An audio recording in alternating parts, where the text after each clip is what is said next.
Tertúlia.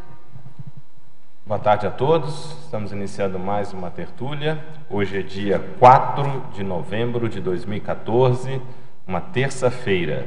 O verbete é número 3196. Ele é constituído de 4 páginas, 44 logias e 10 máximos.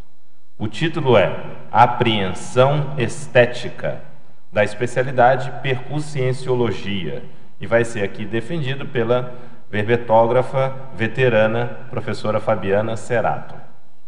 A professora Fabiana Cerato ela é arquiteta e urbanista, especialista em metodologia do ensino superior, especialista em projeto e construção, graduanda em psicologia positiva e coaching, brasileira, natural de Porto Alegre, Rio Grande do Sul, voluntária da Conscienciologia desde 1997, docente em Conscienciologia desde 1997 e tenepsista desde julho de 2004. Definologia. A apreensão estética é a capacidade cognitiva de perceber, analisar, identificar e contemplar a singularidade e a beleza dos processos relacionados à forma, à comunicação, às manifestações e ações interconscienciais. Na pensenologia destacamos o holopensene pessoal da esteticidade, o holopensene subjetivo da percepção formal, traduzido no design, os pensenes relacionados ao conforto estético, alavancando a essência dos processos assistenciais, o holopensene da agradabilidade consciencial. Na afatologia, a apreensão estética, a arquitetura intraconsciencial harmônica reverberada nos convívios sociais, o fato de a beleza ocupar lugar importante nas autorreflexões, a sequência Fibonacci. E na parafatologia, trazemos os seguintes itens: as energias mobilizadas na contemplação estética, a energosfera do júbilo cosmoético, os mutantes extrafísicos incapazes de manter o paravisual do psicossoma, a apreensão estética promovendo a versatilidade parapsíquica imprescindível ao pesquisador quando projetado fora do corpo físico. A divisão detalhismo contém 22 seções. E na acabativa, nós chamamos a atenção para os seguintes verbetes: apreensibilidade, beleza, conformática, detalhismo e estética numérica. A apreensão estética em bases cosmoéticas facilita ao pesquisador o desenvolvimento da percepção qualificada quanto à forma ideal conjugada com o conteúdo essencial. Questionologia. Você, leitor ou leitora, reconhece a importância da apreensão estética nas interações conscienciais? Valoriza a forma em detrimento do conteúdo ou já reconhece o valor do conforto? A filmografia traz uma referência e a bibliografia traz 7 referências. Na mega-análise elaborada pela equipe da Enciclosapiens, nós temos os seguintes tópicos: perspicácia, delicadeza, aparência, beleza, arte, forma, design, simetria, essência, conteúdo, harmonia, sofisticação, refinamento, morfologia, esteticologia, cognosciologia, comunicologia, reeducaciologia, percussienciologia e mentalsomatologia. Bom, professora Fabiana, nós já temos aqui alguns questionamentos dos teletertulianos, mas a gente sempre pede para que o verbetógrafo coloque, num primeiro momento, quais foram as razões, os motivos que levaram a escrever sobre esse tema. Bem, boa tarde, então, Loche, boa tarde a todos, muito bom estar de volta aqui. E eu gostaria de trazer um pouco o ideal nesse verbete, eu espero conseguir até o final da tertúlia, é fazer com que a gente aprofunde na forma, de forma que a gente saia da forma, né? Então, esse é o objetivo principal e o que me levou a escrever esse verbete é, primeiramente, o meu trabalho. Eu sou arquiteta, mexo diretamente com associações formais E a partir daí eu resolvi então elaborar a ideia, propus o verbete, foi aceito e aí então a gente começou a interação e a pesquisa mais aprofundada desse tema, né? Que uma coisa é a gente trabalhar com isso, outra coisa é pesquisar. Então a gente está agora aqui procurando trazer as duas vertentes. AVM Retógrafo, professora Fabiana. Estrangeirismologia. Como podemos otimizar o rapport interconsciência quanto à apreensão da estética no nosso cotidiano? Então, o objetivo é exatamente esse. No terceiro verbete que eu defendi, chamado Autoarticulação Comportamental Homeostática, e o primeiro também, chamado QI Social, Quociente de Inteligência Social, eu falo sobre isso, sobre a necessidade da gente observar, ver além do ver. Então, começar a perceber. Perceber, por exemplo, o quê? O fato de que o Loche pegou um copo de água, acabou de tomar água, perceber além da roupa, além da energia, quanto a pessoa funciona, como a pessoa se manifesta, quais são os valores, quais são as informações. E isso a gente consegue observando, mas observando com calma, sem ansiedade, procurando entender, procurando escutar, além do que a gente já domina, o que a gente já conhece de energia, procurando estabelecer um rapport maior. Isso, na realidade, é um dos meus grandes travões e é um dos aspectos principais pelo qual também me motivou a escrita desse verbete. É, a partir da forma, estabelecer um rapport mais profundo. Sempre existe um primeiro momento, aquele momento onde a gente estabelece o link, onde a gente conhece a pessoa. E, a partir daí, numa conversa tranquila, a gente vai conhecendo cada vez mais. Citaciologia, página 27. Poderia ampliar a citação do arquiteto Ludwig Mies van der Rohe? Ludwig Mies van der Rohe. O menos é mais, principalmente por estarmos vivendo na era da fartura? É, uma ótima pergunta. Mies van der Rohe é um arquiteto que trabalhou junto com Le Corbusier e outros conterrâneos, Walter Gropius também, na época da Bauhaus, em 1919, quando a Bauhaus foi fundada na Alemanha, ele é alemão, e depois ela saiu de Dresden e foi para Berlim. E o objetivo dessa escola era unir a arquitetura, unir a forma com a arte, com o artesanato e criar algumas premissas. A premissa de planta livre, a premissa de não precisar entulhar um ambiente para que o ambiente fique bonito, fique belo, fique agradável. A partir daí, ele criou essa citação, o menos é mais, ou seja, uma forma bem pensada, alinhada, ajustada, um objeto bem ajustado, bem posicionado e bem pensado, vale muito mais do que vários objetos dispostos sem nenhuma grande intenção, ou sem nenhum grande cuidado, ou sem nenhuma grande planificação por detrás. Fabiana, a gente vê a falta desse princípio muitas vezes hoje, até na questão do design, né, em editoração, por exemplo, né? Vamos pegar a parte aí de editoração de revistas, jornais, livros, onde você tem muita informação, muitos elementos gráficos, visuais, e acabam dificultando a legibilidade, por exemplo. Isso. Né? Por exemplo, um recurso que eu tenho uma certa ojeriza é a marca d'água. Quando você coloca de fundo de um texto, você coloca uma imagem de fundo, na maior parte das vezes aquilo dificulta a leitura. Sim. E aí a gente tem o que você está dizendo, talvez popularmente se usa muito a expressão clean, né? De você jogar com os espaços vazios. Sim. As pessoas têm dificuldade às vezes de olhar isso, né? Que o espaço vazio, ele tem uma presença, quer dizer, meio paradoxal, mas ele tem uma presença muito importante nessa harmonia, não é? Nesse equilíbrio. Perfeito, muito bom você colocar. Inclusive, no referencial bibliográfico, os referenciais que eu trouxe, alguns deles fazem referência a isso. Por exemplo, o item número 5, ali, o Manual de Megapensenes Trivocabulares, que está aqui, é um exemplo. Você consegue, didaticamente, em 3 palavras, traduzir uma ideia que, às vezes, é muito profunda, muito intensa e perfeitamente colocada. E vamos pegar um exemplo, aproveitando a dica, segura para mim, Gina. Vamos pegar um exemplo aqui de mega pensene trivocabular, para a gente exemplificar aqui para o pessoal que é de fora. Então, por exemplo, aqui, corajoso. Corajoso, 2 pontos. Ex-amedrontado, curado. Perfeito.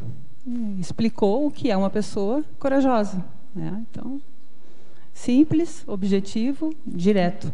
Então, esse é o objetivo de se entender e se pensar na forma. E aqui na Conscienciologia, especificamente aqui no CX, se tem muito cuidado com isso. Muito bom você colocar a questão da marca d'água. É interessante que você está trazendo aí, né, especificamente no texto, né, a ideia da concisão, né? Uhum. Mas aí até o limite também é que não haja mutilação, né? Sim. Por exemplo, se a gente pegar a poesia japonesa Haikai, você tem um corte mesmo, é um minimalismo que às vezes, muitas vezes, é até exagerado e prejudicial à compreensão, né? O minimalismo ele é bom quando ele fala por si, quando ele não é mínimo. Quando o minimalismo é máximo, ou seja, quando ele é bem exposto, ele é bem colocado e bem pensado, de forma que ele transmita a ideia. Isso, atendendo a o mínimo. Forma, o objetivo de se estudar a forma, para no futuro sair dela, é a gente conseguir transmitir uma ideia. A forma nada mais é do que um recorte. Então, nós temos o cosmos, a consciência e a energia, e nós decidimos e elegimos por um recorte. E nós utilizamos milhões de expressões para falar disso. O símbolo, o signo, a palavra, o pensamento, a própria energia, o próprio rapport com a energia, a leitura energética, o parapsiquismo, tudo isso são expressões de comunicação, que é a ação da gente passar uma informação, que é a ação de informar. Ok. Na fatologia também, na página 27, 10ª linha, como funciona na prática a sequência Fibonacci? Uhum. Qual é o seu legado até os dias atuais? E por que a razão áurea aparece repetidas vezes na natureza? Sim, é muito bonito isso. Inclusive, a razão áurea, ela se origina na própria natureza. É uma leitura do cosmos, é uma matematização do cosmos. Então, o que é a sequência Fibonacci? Leonardo Fibonacci foi quem primeiro materializou, quem primeiro diagnosticou o que nós chamamos aqui de número de ouro, número perfeito, razão áurea, que são as medidas específicas que dizem respeito, que são sequenciais na natureza. Como é que isso funciona? Então, para a gente dar um exemplo, 1 mais 1 é 2. Então, 2 mais 1 é 3. O 3 é a soma dos 2 antecessores, 2 mais 1. Se eu continuar a sequência, eu tenho lá 3 mais 2, eu formo 5. Então, 5 é a soma dos 2 antecessores. É assim que funciona a sequência Fibonacci. Você vai tendo as somas dos 2 antecessores. Então, 5 mais 3, 8. 8 mais 5, que é o antecessor, 13. Então, isso é a sequência Fibonacci. É a partir daí que se estruturou e que se pesquisou. E tudo passa pela razão áurea. Tudo tem essa forma. Então, tem na natureza, no rosto, na mão, no corpo humano. Todas as partes do corpo humano passam pela sequência Fibonacci. Então, é muito interessante a gente entender isso. E na arquitetura, alguns arquitetos lançaram mão disso. Eles utilizaram a sequência Fibonacci nas suas plantas. Muitas vezes eu mesmo utilizo, a gente percebe que fica muito mais claro, muito mais didático, mais harmônico, mais limpo. Professora Fabiana, Megapensenologia, página 27. Poderia ampliar os 2 megapensenes trivocabulários no contexto do verbete? Sim. Então, vamos lá. Megapensenologia, primeiro, dominemos a forma, e o segundo, confort, princípio, estilo. Então, dominar a forma é sair da superficialidade. Como é que a gente sai da superficialidade? Como é que a gente começa a dominar a forma? É uma receita simples que dá muito certo, é começar aos poucos a olhar para si. Sair da superficialidade e entrar na intraconsciencialidade passa por se olhar, se perceber, se entender, se pesquisar. E é o que eu tenho feito e que muitas pessoas fazem aqui, especificamente aqui em Foz do Iguaçu, no CIEC. À medida que a pessoa vai se conhecendo, ela vai se dominando intraconsciencialmente, saindo da superficialidade e aprofundando mais na própria intraconsciencialidade. Isso é o domínio da forma.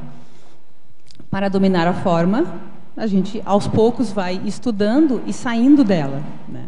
Esse aqui é o grande pulo do gato. Outro ponto, se nós vamos pensar e expandir o conteúdo da forma, o que é? É a visão sistêmica. Então, eu posso entender a forma e eu posso dominar a forma de duas formas. Eu posso ver a forma como uma forma parada. Por exemplo, vou pegar um objeto que eu trouxe aqui, um tijolinho. Eu posso ver esse tijolo de uma forma parada ou como se ele fosse parte de um todo, de um sistema. Da mesma forma que uma árvore, por exemplo. Eu olho para a árvore e eu vejo uma árvore parada, tem o caule, o fruto, as plantas em volta, ou eu posso ver que ela faz parte de todo um sistema, de todo um conjunto, de todo um contexto. Por exemplo, eu posso ver que por ela passam as seivas, os animais que se apropriam, a vida que está girando, que está constantemente vindo e voltando, sendo reinventada e renascendo. Da mesma forma que eu faço isso com a planta, eu posso fazer isso com o tijolo. Qual é a diferença?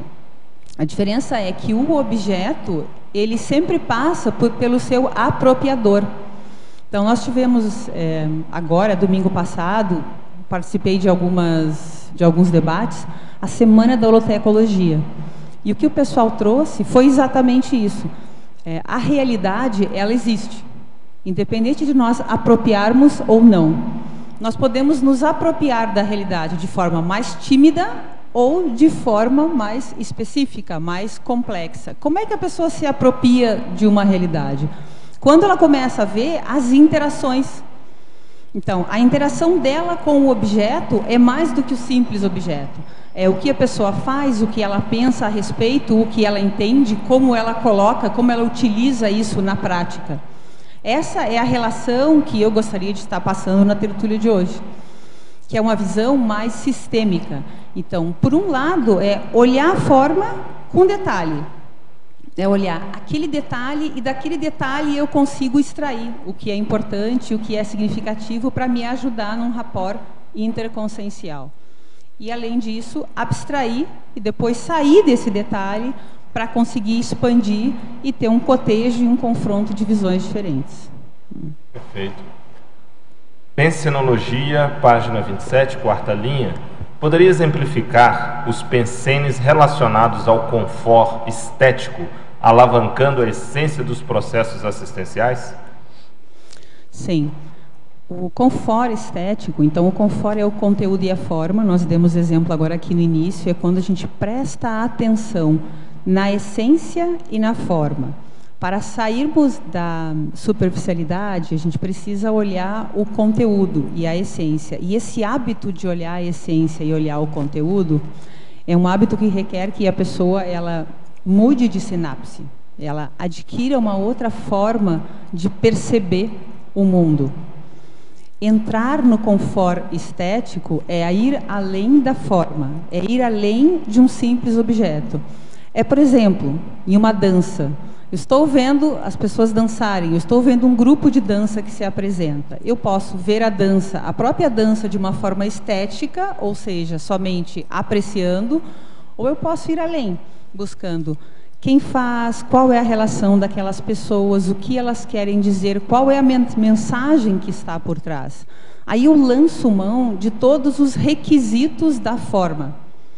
Inicialmente eu vejo a vestimenta, a altura, o corpo, os olhos, a maneira como a pessoa se manifesta, a maneira como ela se expõe. Depois eu vou indo além. Então aí eu vejo o sorriso, a expressão, o significado, o ambiente, a leitura. Eu começo a entrar na percepção, no sentimento e no entendimento a maior. Então, entender as sinapses relacionadas à estética é isso, é prestar atenção na forma, prestar atenção no que nós somos, no que nós levamos, qual é a nossa relação com os objetos, o que nós fazemos, mas também ir muito além disso, que é ir até a intraconsciencialidade. Muitos de nós têm a intraconsciencialidade como uma linha adjacente. A minha especialidade de pesquisa, ela passa pela intraconsciencialidade com muita profundidade. Eu acho que algumas pessoas já assistiram outros verbetes, dentre eles a questão da violência doméstica, que é um tema que eu tenho trazido também. Quando a gente associa forma e violência, a gente percebe que muitas vezes o excesso de apreço pela forma pode ter relação com rejeição, pode ter relação com experiências vividas em retrovidas ou nesta mesma vida que tem a relação direta com a violência, com a agressão, com o fato da pessoa não ser agradada ou não se sentir bem naquele ambiente, ser rechaçada. Então, a partir daí, a pessoa cria mecanismos mata-burros, e alguns mecanismos podem ser ficar siderada pela forma, ficar viciada e enxergar tudo de maneira superficial. Então, sair da superficialidade é entrar nessa intraconsciencialidade, é entrar na essência. Quem nós somos, o que nós somos, como nós nos manifestamos, o que nós gostamos, quais são os nossos valores, nossas ideias e tudo que diz respeito a isso. Diana, se permite também dar uma contribuição. Quando faz essa relação, né, dos pensamentos relacionados ao confort estético, que aí promove os processos assistenciais, eu penso muito também na noção, e aí está mais afim ao seu trabalho também, da psicologia ambiental. Sobretudo a partir de estratégias da própria arquitetura que se utilizam da psicologia, no sentido de criar ambientes mais harmônicos, e a estética ela é fundamental como elemento que permite essa harmonia e que gera o bem-estar das pessoas. Quer dizer, a própria forma ambiental, e isso significa como o espaço está ordenado, ou, por exemplo, tem muitos estudos sobre isso, a influência das cores no estado emocional das pessoas, então a combinação exata das cores, o que efeito aquilo gera, e se isso é feito de uma forma visando o bem-estar das pessoas que ali vão estar presentes, né, ou que vão passar por ali, a gente vê nitidamente essa noção do confort com o processo assistencial, quer dizer, você criar ambientes, vamos dizer assim, otimizados para assistência. O exemplo clássico que a gente vê do hospital, normalmente o hospital tem uma cor padrão, as paredes de um hospital, já um verde mais clarinho e tal, que gera uma certa tranquilidade, né? Tem um efeito tranquilizador nas pessoas que ali estão presentes. Então, o leigo, de uma forma geral, ele não presta muita atenção nisso. Mas isso fica muito mais evidente com o contrário, quer dizer, quando você vê uma poluição, por exemplo, visual, como aquilo cria um mal-estar. Não é? Algum local a desordem, aqui, a confusão, aquilo gera um mal-estar. Então é interessante a gente pensar nisso. Né? Muito bom você ter trazido, Loche. Tem um local aqui na patologia que eu coloquei a estética do choque. É exatamente isso. Quando nós estamos em um ambiente harmônico, normalmente esse ambiente ele é leve, ele não pesa. A gente sente bem. Porém, quando nós estamos num ambiente que é completamente desordenado, carregado energeticamente e carregado intraconsciencialmente, a gente se sente mal. E aí a gente começa a olhar em volta. Caramba, não estou me sentindo bem, o que está acontecendo? Aí aquilo bate. É uma forma antípoda que bate na pessoa. E quando bate, a pessoa chama a atenção e ela começa a ver. Então, ligou o alerta vermelho. O que tem no ambiente que faz com que eu não me sinta bem? E aí é muito importante o profissional de arquitetura trazer isso que você trouxe, é uma pequena listagem que eu anotei aqui, que é o objetivo de se trabalhar com formas harmônicas, que é a leveza, a agradabilidade, o detalhismo, o refinamento, a elegância, trazer o primoroso, o caprichado, o racional, a manifestação rígida, coerente, assistencial, posturas alinhadas ao megafoco. Agora, isso, pode falar. Não, o desafio, achei interessante aí dos itens que você listou, que eles são praticamente todos abstratos, certo? Por exemplo, você colocou aí elegância. Quer dizer, o desafio acho que em dois sentidos.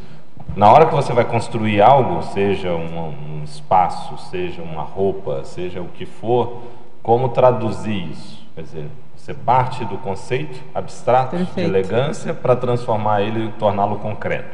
Ou o inverso, quer dizer, a partir de algo concreto, como é que você identifica se há ou não elegância? É isso que é o que nós fazemos na realidade o dia inteiro. Nós fazemos isso, só que a gente não tem essa noção mais refinada. O que é o Pensene? O Pensene é a materialização do abstrato. Eu tenho uma série de ideias, eu utilizo a ferramenta do Pensene para materializar isso. E mais concreto que isso é o que você falou, o que nós entendemos como material. É pensar, entender, estudar, planejar e colocar no papel. No momento que eu torno mais tátil, mais material, eu consigo entender melhor. Daí do papel sai o desenho, sai o projeto, sai a casa e sai o ambiente. E nós sempre trabalhamos, independente, arquitetos, designers, profissionais de maneira geral, que lidam com a área da forma, sempre se trabalha muito com referência. Então, a referência do que nessa cultura, nessa cidade ou para aquela família é o melhor. Porque muitas vezes o harmônico para mim, o elegante para mim, vai chocar a outra pessoa. Então, o que para aquela pessoa ou para quem vai se apropriar do local, o que é o ideal? O que para ela tem valor?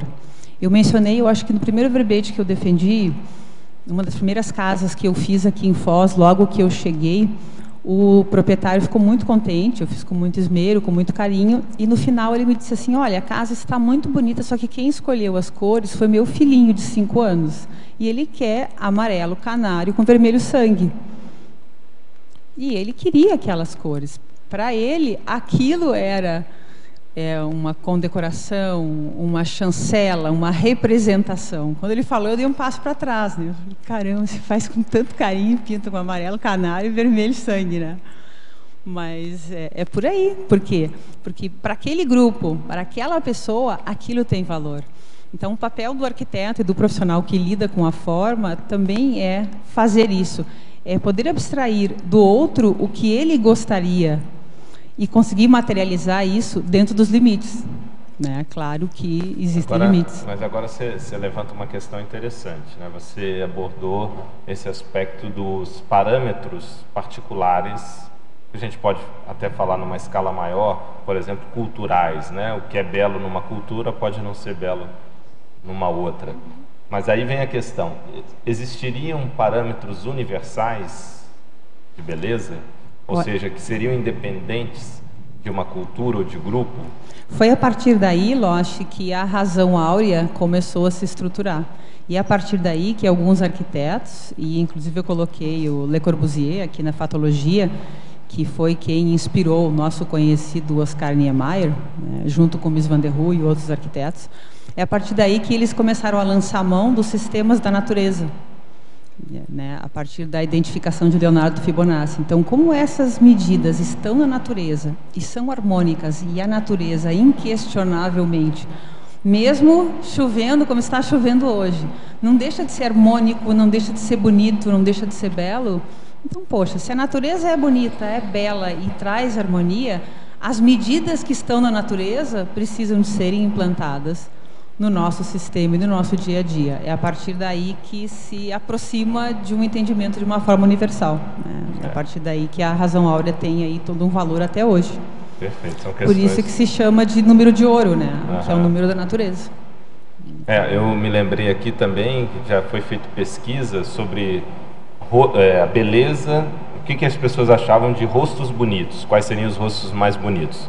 E um padrão que foi identificado era da simetria. Quanto mais, porque nenhum rosto é simétrico, né? Quer dizer, nenhuma pessoa tem um lado igual ao do outro, totalmente igual. Mas quanto mais fosse simétrico, aqueles rostos mais simétricos foram os que tiveram a melhor avaliação. Então isso seria um princípio já que as pessoas têm inconsciente, porque independia, por exemplo, de etnia, de idade, quer dizer, a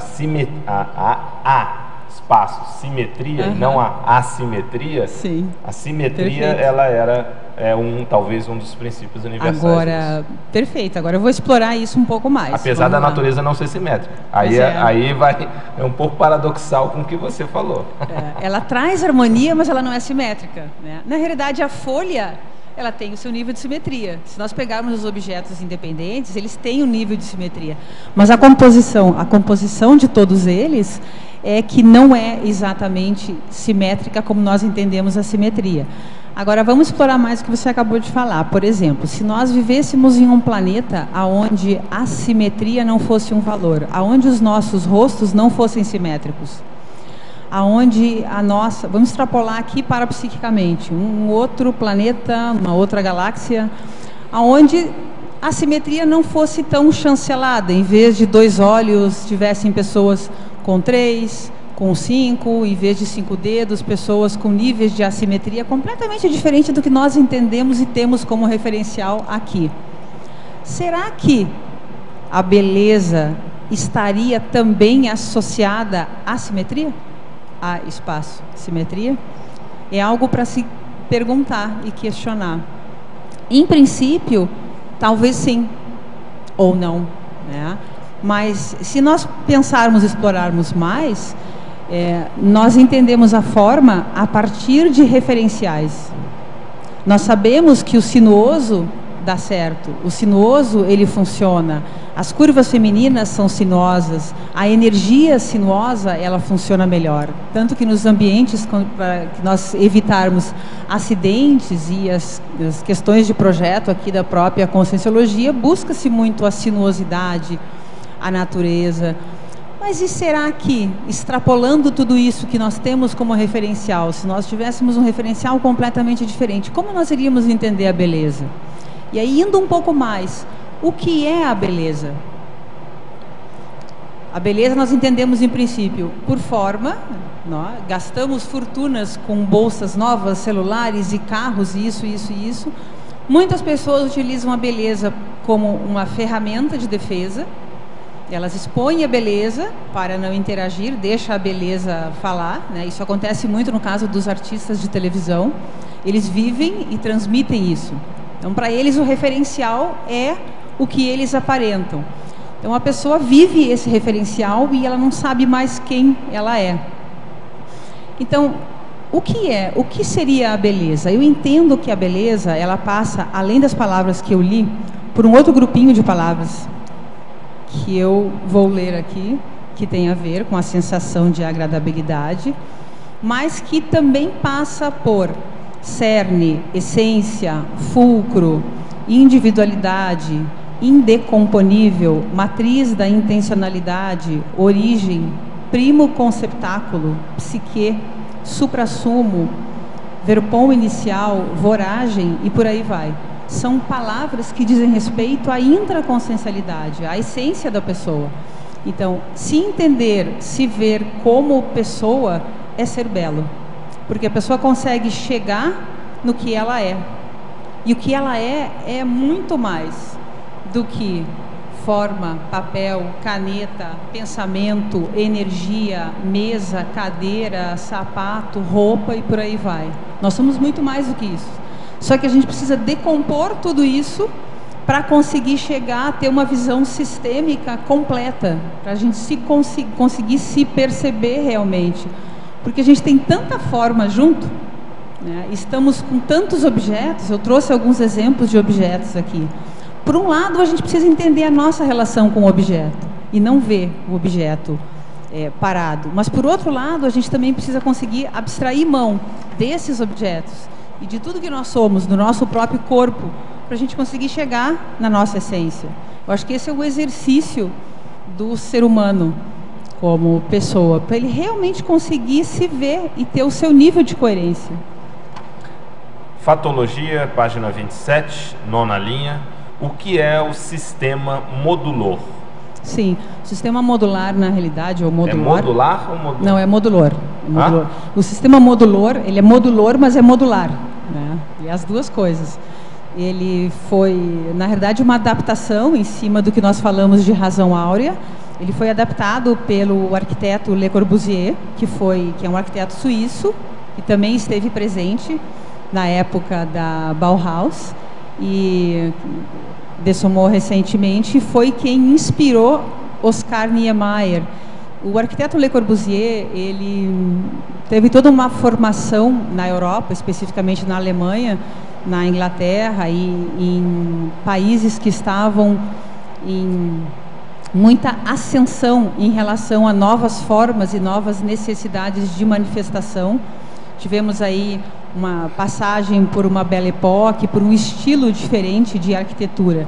Então, a ideia do modulor era sair de uma forma mais pesada, criar uma planta livre, e o modulor ele foi inspirado nas medidas do corpo humano.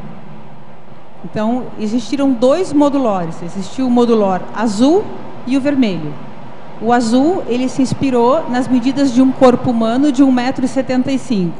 E o vermelho, ele se inspirou nas medidas de um corpo humano de 1,83 m. E o objetivo era traçar, a partir do corpo humano, novas medidas arquitetônicas ou ambientais, até impactando na própria psicologia do ambiente, né? Esse foi o modulor. Polinomiologia, página 28, primeira linha. Poderia comentar os elementos do polinômio: apreensão do símbolo, apreensão do arquétipo, apreensão da senha, apreensão da retrosenha? Sim, isso é o que nós queremos, né? Chegar lá. Quando nós pensamos em forma, pensamos também em conteúdo e pensamos em mundo. O nosso mundo, até onde nós conhecemos, ele passa pela forma, e a forma ela tem a necessidade de ser expressa. Muitas vezes nós precisamos de símbolo. Por exemplo, o anel que eu estou utilizando aqui, ele é um símbolo de infinito. Quando nós pensamos, nós saímos do símbolo e pensamos na forma, nós pensamos em infinito. O que é o infinito? A nossa vida ela é infinita, então a gente já expande do símbolo. Então a ideia foi fazer a união dessas áreas. Então, primeiro, a apreensão do símbolo, para entender o que está por detrás. Depois, a apreensão do arquétipo. O arquétipo é um modelo, um padrão. Então, entender o símbolo, ou apreender o símbolo, apreender o padrão, apreender a nossa própria senha e conseguir chegar a apreender a nossa retrosenha. Esse é o crescendum da forma e é o objetivo nosso. Perfeito. Professora Fabiana, pensenologia, última linha na página 27. Qual é a característica do holopensene da agradabilidade consciencial? É uma boa pergunta, né? Nós falamos agora há pouco de beleza. Eu entendo que a agradabilidade consciencial é a pessoa quando ela consegue manifestar exatamente o que ela está pensando, de uma forma bem assertiva, nem de mais, nem de menos, e principalmente sem derrubar o outro. Porque não adianta a pessoa ser agradável, se manifestar de uma forma harmônica e bonita e derrubar o outro. Muitas vezes a gente precisa falar, sério, pontuar, deixar claro. E para isso a gente tem que ter a força da energia. Mas ser agradável é passar a informação sem passar por cima da outra pessoa ou do outro grupo que recebe a informação. E como é que a gente faz isso? Prestando atenção e tendo lucidez sobre esses aspectos o tempo todo. O que eu quero passar? O que eu quero falar? Até onde eu consigo ir? Até onde eu consigo me manifestar? Qual é o meu objetivo na interação e na troca? Ter lucidez disso o tempo todo é um hábito que a gente vai criando. São sinapses novas que a gente vai adquirindo. Esse aqui é o... Perfeito. Você quer falar? Fabiane, olá. Tudo bom? Tudo bom? Duas perguntas. Aproxima o microfone, por favor, bem perto aí da boca. Certo. Na parafatologia, Ok. poderia comentar ali a questão da apreensão estética, promovendo a versatilidade parapsíquica imprescindível ao pesquisador quando projetado para fora do corpo? Apreensão estética, promovendo a versatilidade parapsíquica, imprescindível ao pesquisador. Sim. Sair do corpo é um bom exemplo e um bom exercício para a gente desformatar, para sair desta dimensão. E adquirir versatilidade em relação a si mesmo, as suas manifestações e em relação à forma, ajuda nesse cotejo, quando nós estamos projetados para fora do corpo físico. Foi muito bom você ter perguntado sobre isso, porque nós estávamos comentando agora há pouco sobre a psicologia do ambiente. Então, como é o ambiente extrafísico? Como é o ambiente fora daqui? E aí vamos mais. Para qual ambiente nós nos projetamos? Sair da forma significa ver a forma, entender a forma, mas também ser versátil o suficiente para não depender dela. Desta forma, né, ou desta maneira, a gente consegue se projetar fora do corpo em diferentes dimensões. Por exemplo, se eu admito que podem existir psicossomas, né, corpos emocionais, ou holossomas diferentes do que eu tenho como referencial, eu desformato esse referencial e eu vou adquirindo versatilidade. E é uma versatilidade que vai me ajudar quando eu estiver projetada em diferentes ambientes. Quando se fala de interação ou de relação interconsciência, nós temos relação com várias consciências o tempo todo em vários ambientes. Porém, a gente só percebe o que para nós é uma referência. Se eu vejo algo quadrado e eu entendo que a minha vida é quadrada, eu vou ver e vou tender a expor para o outro o que é o meu referencial. Se eu desformato esse referencial e vou para um referencial mais redondinho, obrigada. Vou para um referencial mais redondinho, mais orgânico, mais organicista, eu já saí de uma forma quadrada, vou para uma forma redonda e por aí vai. Existem N outras formas geométricas ou não geométricas. Nós temos os fractais, que são várias reproduções, né, que reproduzem geometrias diferentes e padrões similares, criando formas completamente diferentes. Se eu saio do meu referencial, eu adquiro versatilidade. E se eu adquiro versatilidade, eu consigo me projetar em qualquer ambiente, independente de onde for. Aí o meu nível de assistência e a minha abarcabilidade assistencial, que faz um certo tempo eu tenho pensado sobre isso, começa a se ampliar. Eu não preciso só assistir aquele grupo do meu jeito, do jeito que eu quero ou da melhor forma. Eu começo a ampliar e eu começo a ter um reflexo maior. Começo a sentir mais e exigir menos de fora. Aí eu começo a ser mais versátil e aí eu consigo me manifestar nas diferentes dimensões, dentro ou fora do corpo. Perfeito. Não sei se clareou. Perfeito. E na interaciologia, ok, a interação estética-energia, o que você poderia comentar a respeito na tua pesquisa? Perfeito. Quando nós nos preocupamos com a forma, a gente também se preocupa com a energia. E olhar a natureza é ver a forma. Nós podemos ir além. Se nós conseguimos ir além, ver, são crescendos aqui, né? Nós podemos ver, podemos perceber e podemos apreender. O perceber já é um salto além do ver. O apreender ou o compreender, priorizar-se, que é puxar, intensificar no nível de percepção, ele vai muito além. Se eu consigo olhar algo e eu consigo ir além, o meu nível de acoplamento e de sensação, ele amplia. Eu consigo sentir o objeto, além de ver. Então, eu me assenhoro mais do objeto e da forma. E isso desenvolve a minha energia, expande e vai fazer com que eu consiga ter um acoplamento e informações e argumentos maiores para conseguir passar e conseguir entender mais. Essa que seria a relação.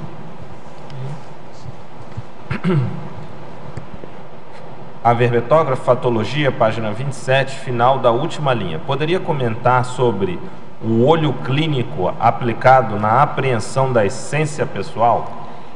Esse olho clínico, muito bom ter perguntado. Eu vou contar um pouquinho da minha história.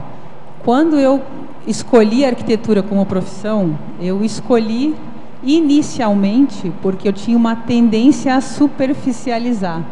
Então eu olhava tudo de fora. Olhava e ficava no superficial e não aprofundava.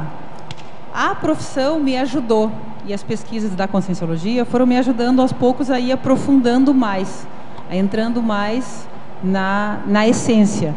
E junto com isso a gente vai desenvolvendo o olho clínico. O que é o olho clínico?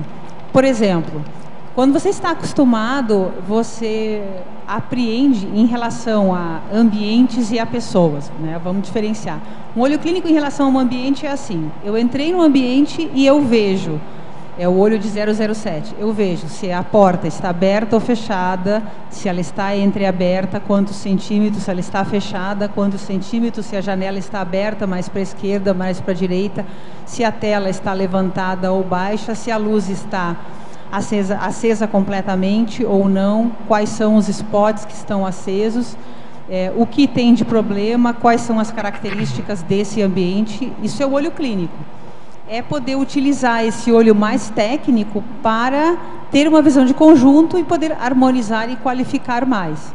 Isso é um hábito que a própria profissão traz. O que eu quero é utilizar esse mesmo hábito para o ser humano. Então é olhar para o ser humano e ver se a janela está aberta ou fechada, ou seja, ver se é o momento de falar, de conversar ou de esperar, dar um tempo, não forçar, sentir mais, ver para sentir, né? Ver para aprender e sentir. Esse é o olho clínico que sairia da profissão e entrando no ser humano. Okay. Polinomiologia, página 28, primeira linha. Poderia aprofundar o polinômio, a apreensão do símbolo? Esse já foi feito, né? A apreensão do arquétipo, a apreensão da senha e a apreensão da retrosenha. Repetiram aqui a questão, tá? Não, tranquilo, a gente já falou, mas já falou sobre isso. De qualquer maneira, vamos reforçar que eu acho que é importante. O símbolo, ele é uma forma de expressão. Nós precisamos de, muitas vezes, se materializar ou materializar o que nós estamos pensando ou falando através de símbolos.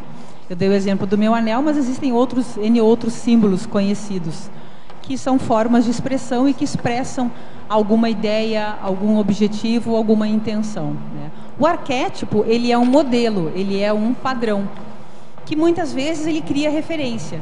Há pouco tempo, em algumas tertúlias, eu fiz uma pergunta a respeito do padrão. O ser humano, ele funciona muito por padrão de referência.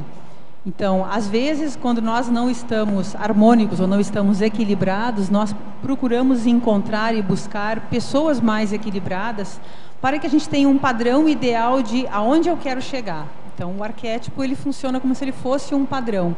E a senha e a retrosenha é nós, em termos de fórmula. Então, qual foi a senha ou qual é a senha que eu utilizo hoje? Quais são as minhas manifestações?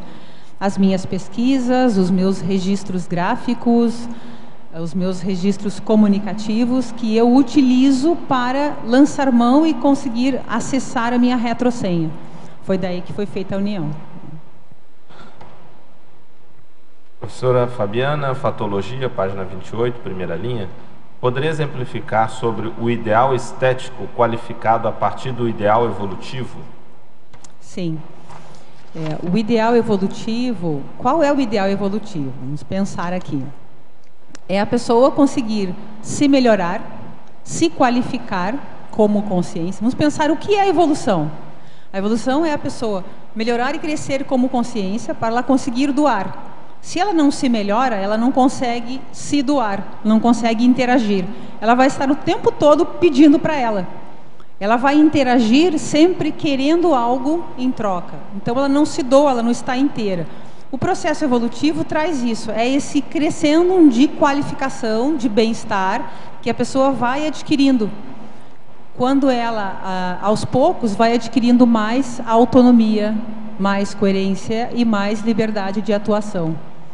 Sem ficar tão formal lançando mão da forma, mas também utilizando isso para criar um rapport entre as pessoas. E ela consegue se doar mais.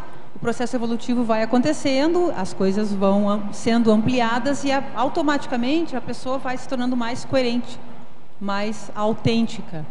E é natural que o corpo físico expresse isso, né? O objeto que ela utiliza para expressão e manifestação, um dos objetos é o corpo físico, o outro é a fala, as mãos, os pensamentos. É natural que tudo vá se alinhando mais e vá ficando mais assentado e mais harmônico.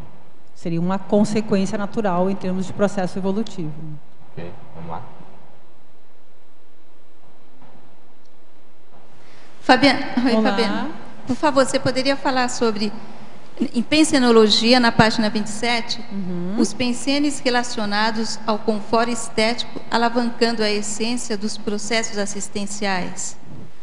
Sim. E depois eu gostaria que você falasse também, na página 28, no códigologia, a apreensão estética da essência intraconsciencial, evidenciada no Código Pessoal de Cosmoética. Sim.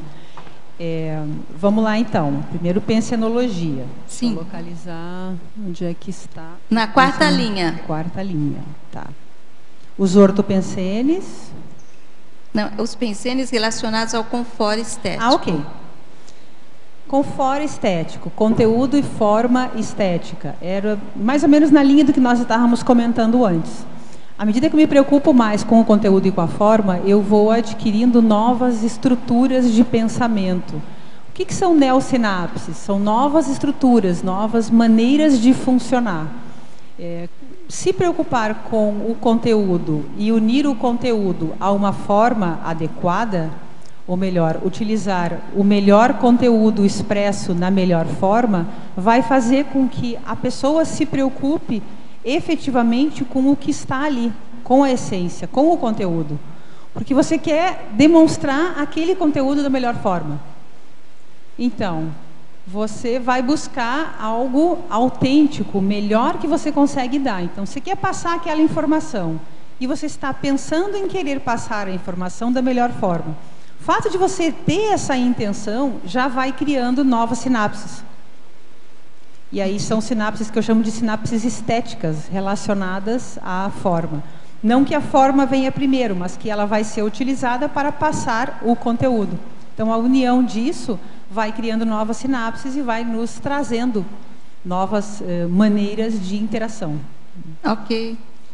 E você perguntou também em página códigologia, 28, né? códigologia. Uhum.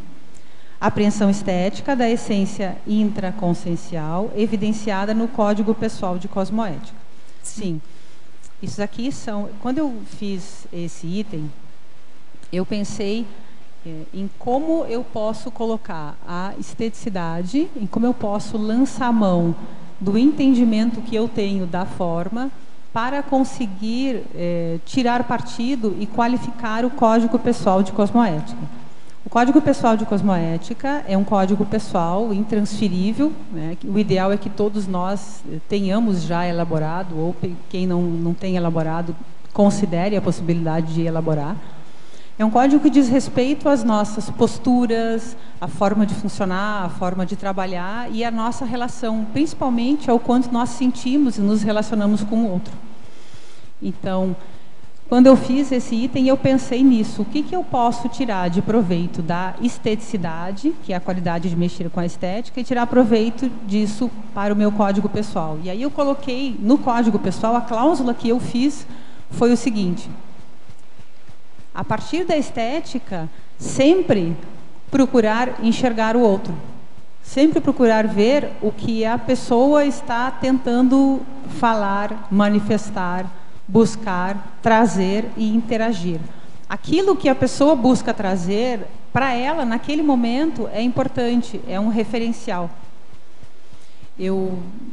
Só para completar o que você perguntou, quando eu era pequena, com acho que 5 ou 6 anos, não lembro bem, eu era bem criança, eu tinha um pôster azul, um fundo azul. Eu gosto muito de azul. Tem uma expressão que quando às vezes eu converso com as pessoas, eu pergunto: está tudo azul? É uma expressão que eu utilizo há bastante tempo. Eu gosto de azul. O azul ele chama a atenção, chama a minha atenção. E sempre que eu posso, eu ponho umas pitadas de azul em algum projeto aí. E eu tinha um quadro, não sei se foi o efeito do quadro que me fez gostar. E o fundo era azul, um azul transparente, bonito. Era uma transparência, era um lago, né, um mar, com 2 gaivotas. E tinha uma frase escrita em cima: que ninguém passe em vão ao nosso lado. Quando eu comecei a me perceber como ser humano, eu não entendia bem, eu demorei um certo tempo para entender essa frase. Hoje, depois de um bom tempo, eu já tenho uma outra visão, uma outra percepção dessa frase, do que ninguém passa em vão ao nosso lado. É isso. Isso, né, corrobora com a cláusula que eu coloquei no Código Pessoal de Cosmoética. É procurar olhar dentro, né, olhar, entender a essência da pessoa. Muito bom. Obrigada, Fabiana. De nada. Fabiana, Exemplologia, página 29, segunda linha. O que é a beleza intraconsciencial e como percebê-la? É um pouco do que nós falamos agora há pouco, né? Para responder isso, eu vou expandir e falar um pouquinho da beleza dos objetos, daí a gente vai chegar na intraconsciencial. Eu vou pegar aqui um exemplo de um objeto. Então, o objeto, ele possui uma relação direta com as pessoas que o manipulam, né?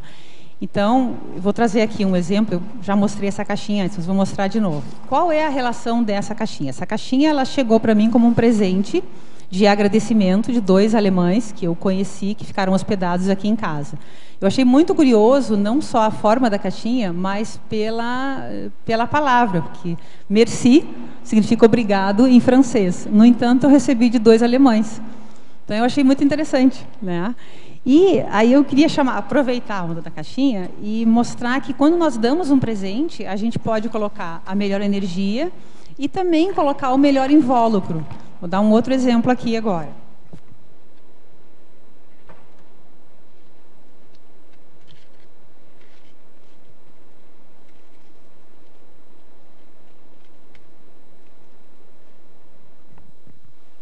Esse aqui foi, então, o invólucro, que eu estou usando como exemplo. Ele não veio nesse invólucro. Esse invólucro eu achei muito charmoso, muito bonitinho. Recebi da minha amiga aqui do lado, num presentinho que veio.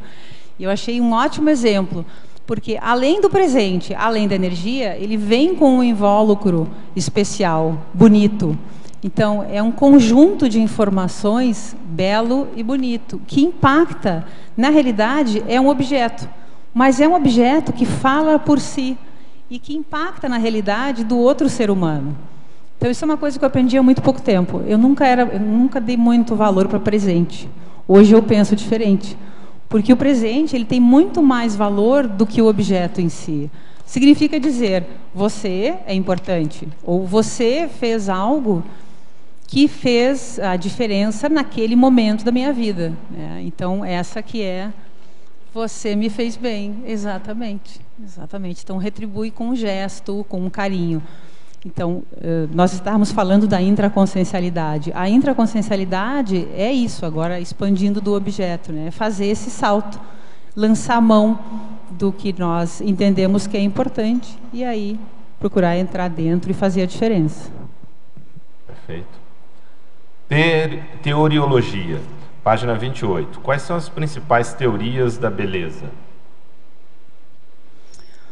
Olha, são várias, porque as teorias da beleza, existem vários teóricos que são estudiosos da beleza desde o tempo da Grécia. Me vem aqui, por exemplo, uma teoria que Kant lançou. Kant morreu há 210 anos, mas ele lançou uma teoria chamada antinomia do gosto, aonde ele falava do belo. Então ele falava assim, o juízo, espera aí só um pouquinho que eu tenho escrito bem certinho com as palavras dele, eu prefiro ler com as palavras dele, acho que está aqui embaixo.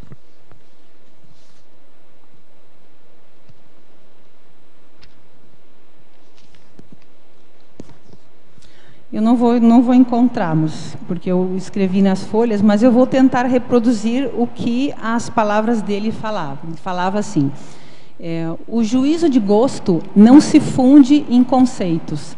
Caso contrário, não poderíamos debater sobre ele.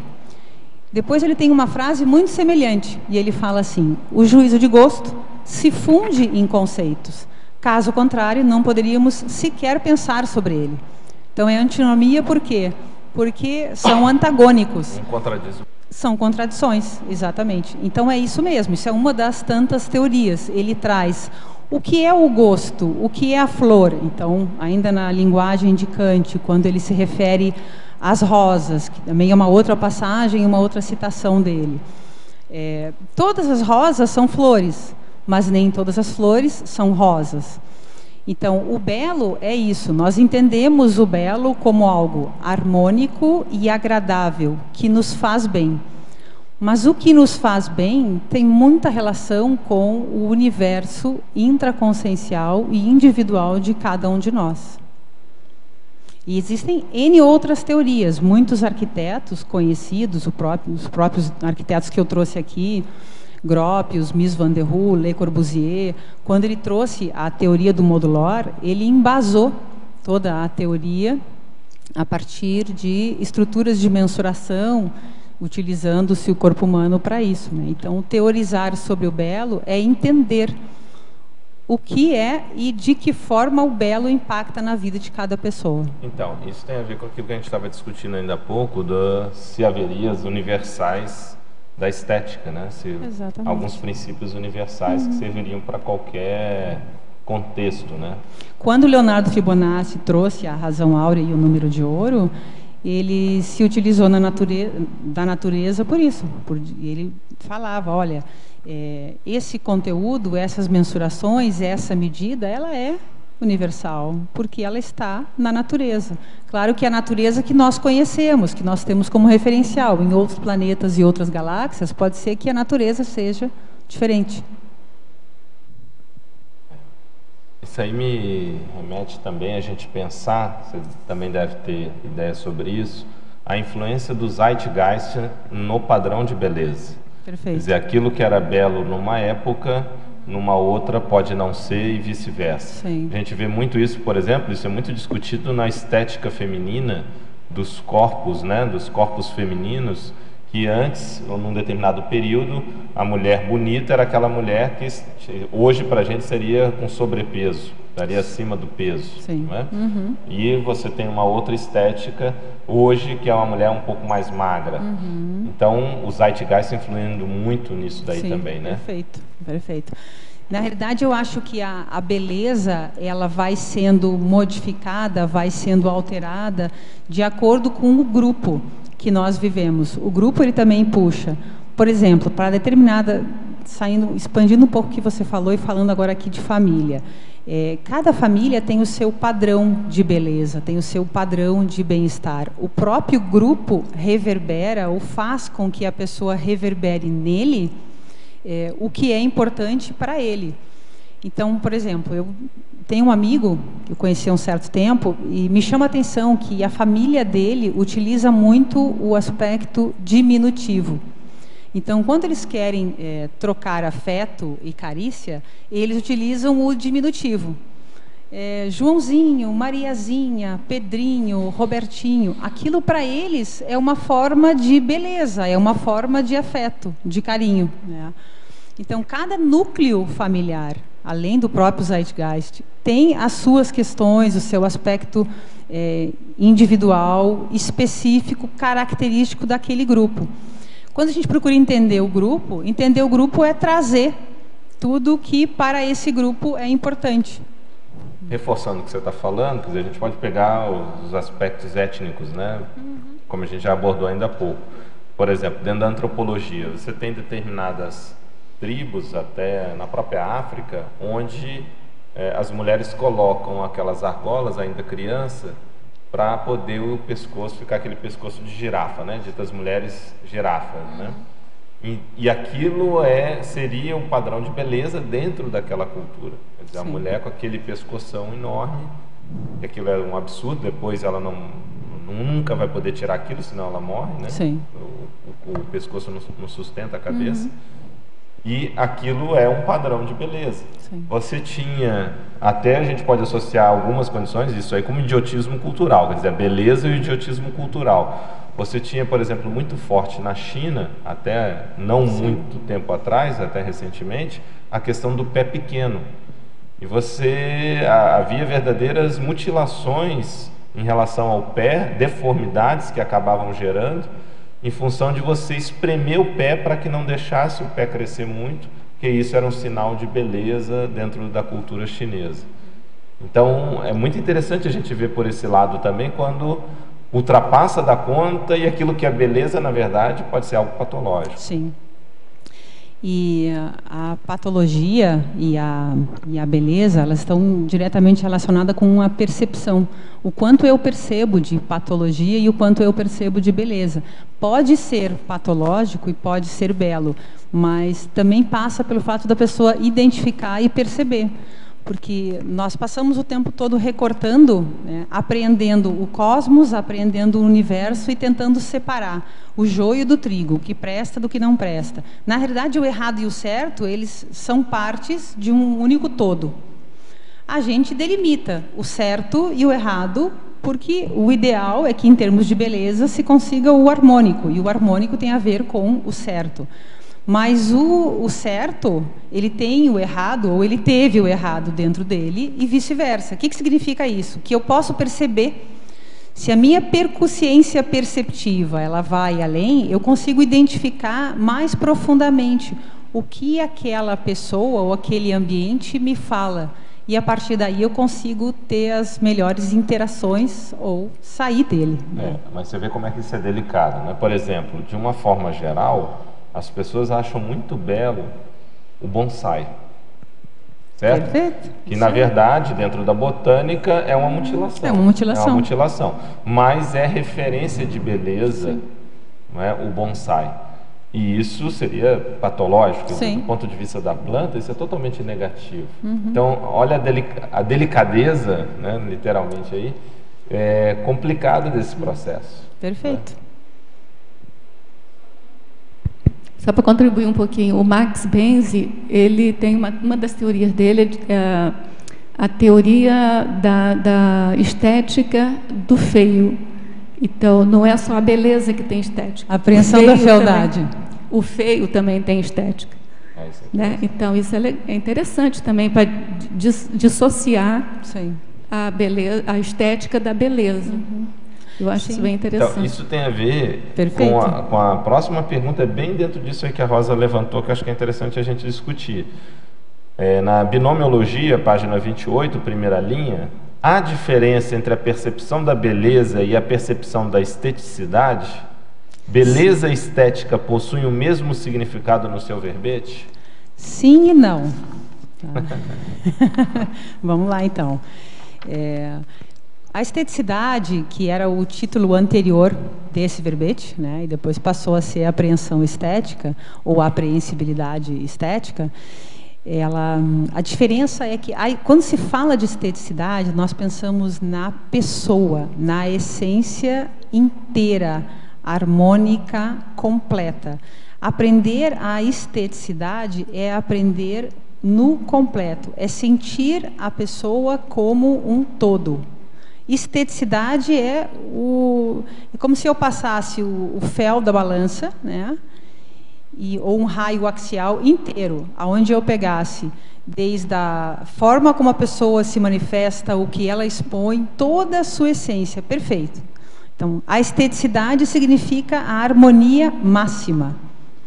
A apreensão da beleza, que aí entra um pouco na apreensão estética, ela tem gradações, a beleza tem gradações até adquirir um nível de esteticidade máxima.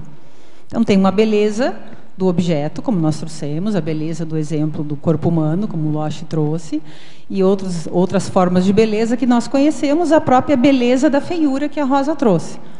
Agora, essa gradação de beleza para a esteticidade, isso vai junto com a pessoa.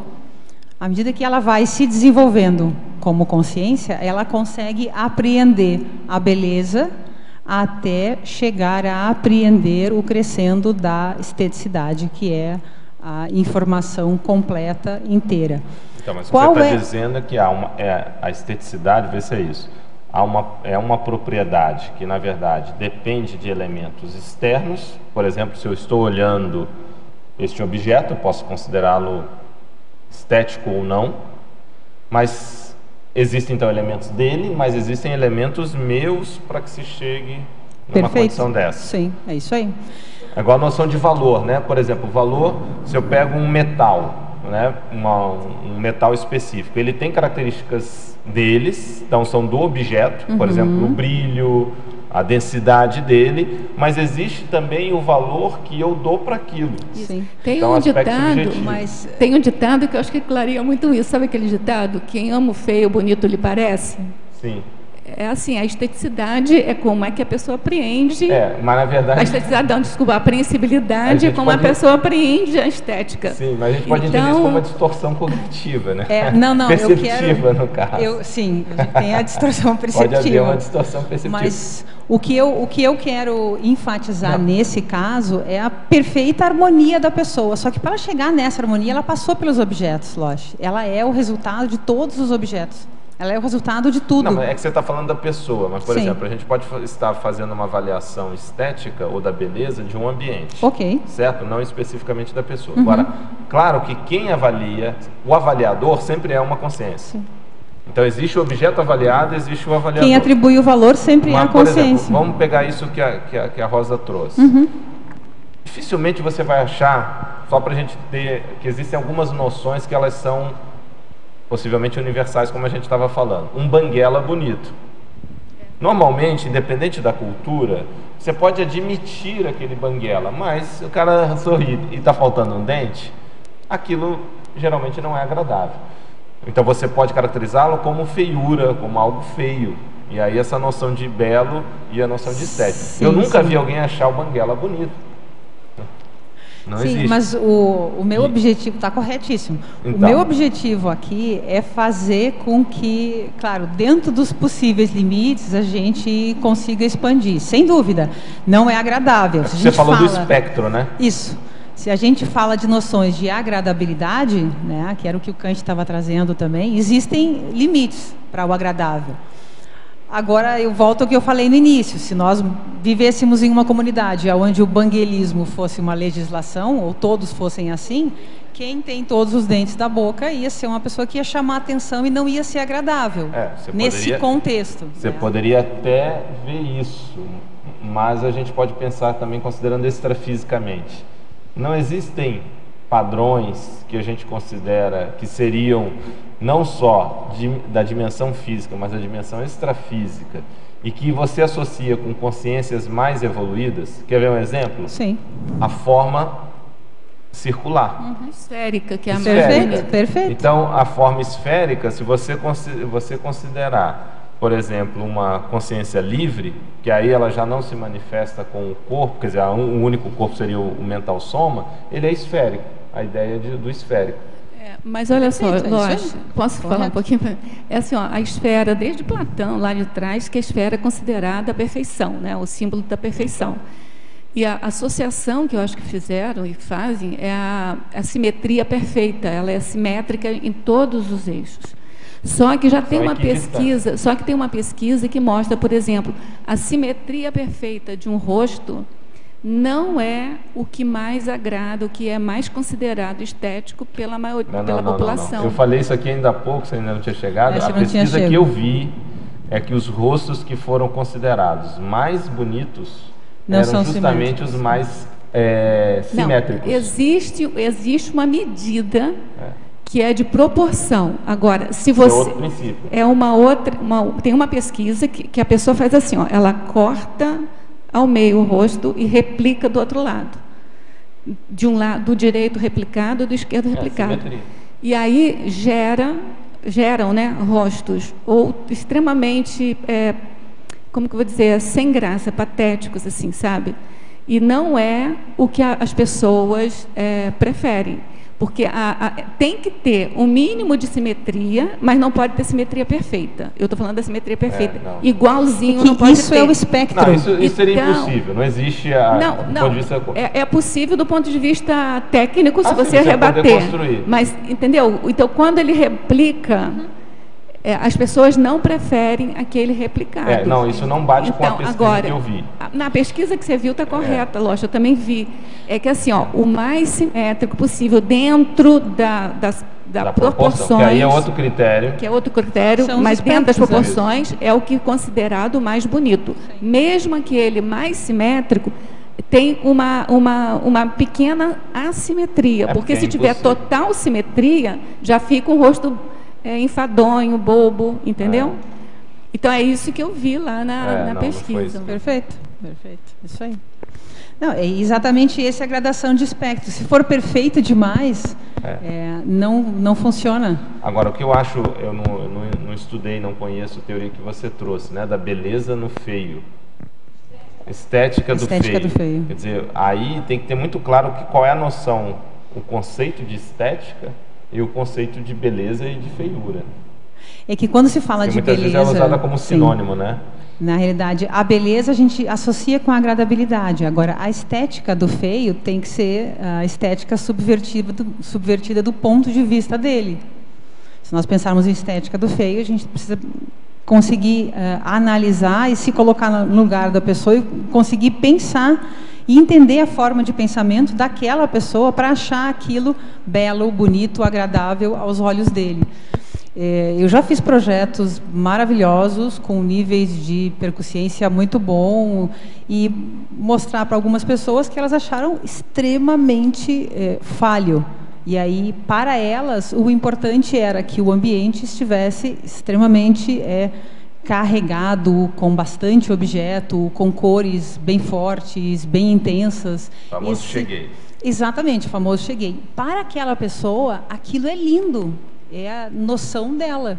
E para a maioria de nós, não seria tanto. Então, a nossa noção de agradabilidade passa pelo clean, pelo claro, pelo branco, né? E para outras pessoas, então é um exercício muito interessante entender como é que e aí você começa a expandir a forma de pensar daquela pessoa. Se você expandir, a vida dela é toda marcada por cores fortes, por intenções marcantes, por vontade, por excesso de força, por comocionalidade, exatamente, em várias áreas, em vários momentos. Então, ela quer a materialização do que ela entende que é bonito.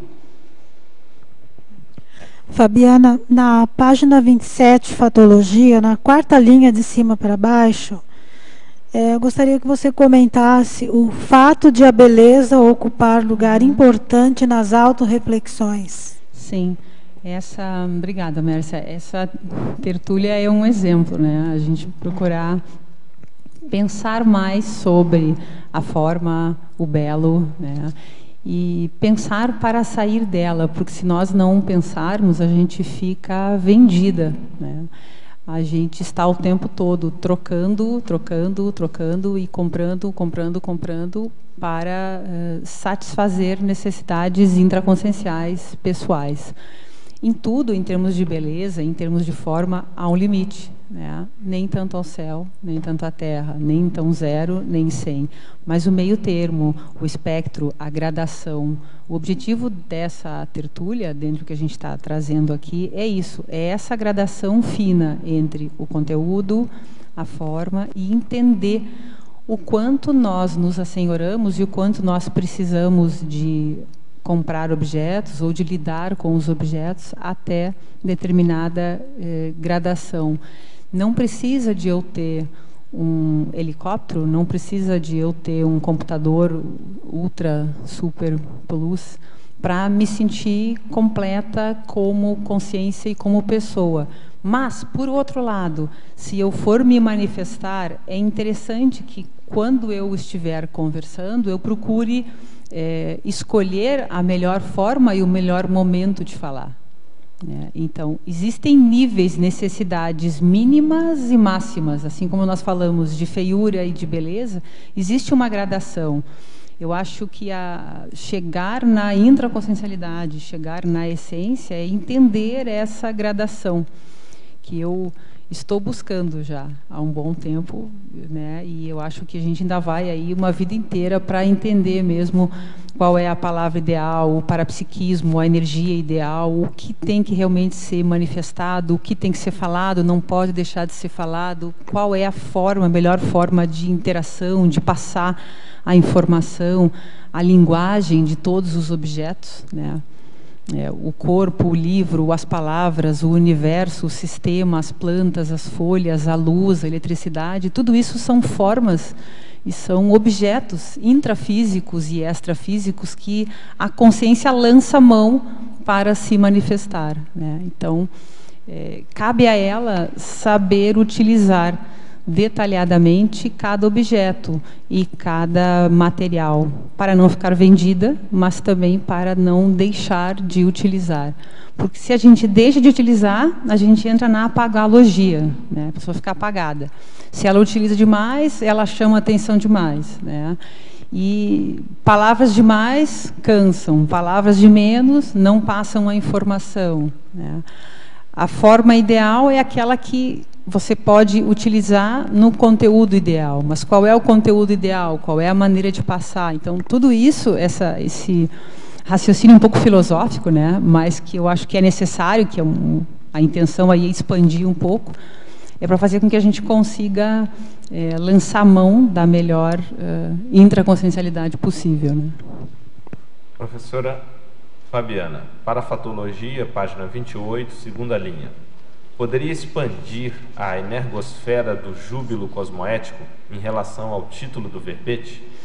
O júbilo cosmoético, na realidade, é um verbete, escrito pelo professor Valdo, e bastante interessante, onde ele fala da completude, né?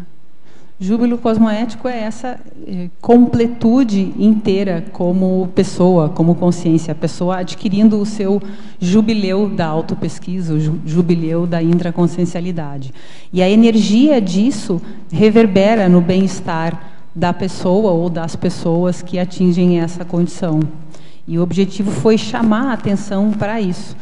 Quando as pessoas estão harmônicas, inteiras ou mais coerente possível, elas refletem por si só essa energia e isso, mesmo às vezes sem falar, já assiste ou a pessoa já dá exemplo por aí, né? Pode falar.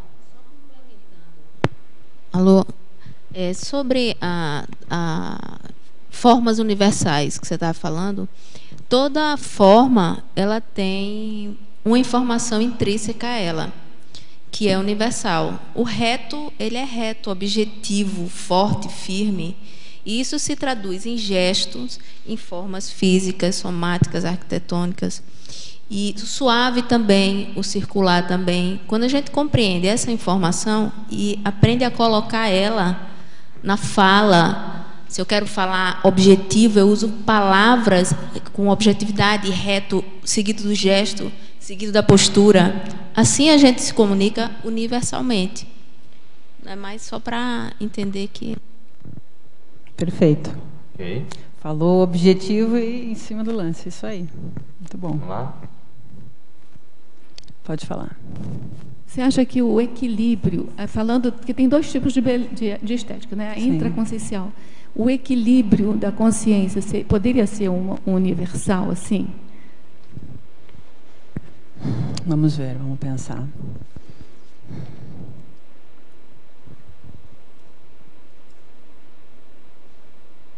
Eu acho que sim. Eu acho que o equilíbrio seria a pessoa conseguir entender tudo, transmitir tudo, estar em tudo, se manifestar de forma inteira em tudo, pertencer a tudo e ser tudo também. Parece um pouco filosófico, mas eu entendo que sim. Eu entendo que chega a um ponto onde nós vamos ser universais sem de forma alguma perder a essência e perder a característica. Porque aí chega na harmonia, mas, né, na harmonia. Até por causa da esfera que você falou que veio isso, porque a esfera é considerada harmonia, né? Ela é inteira por si só. Porque é totalmente simétrica. Então, o equilíbrio é totalmente... A pessoa chegar naquele máximo do equilíbrio, ela fica totalmente simétrica ali. Uhum. Exatamente. É claro, tem que ter uma pitada de assimetria para evoluir, né? Porque Sim. sem a assimetria você não tem movimento. Uhum. Mas eu acho que a harmonia como sinônima de esteticidade, eu acho que funcionaria como eu penso que funcionaria como universal que você está falando. Como universal.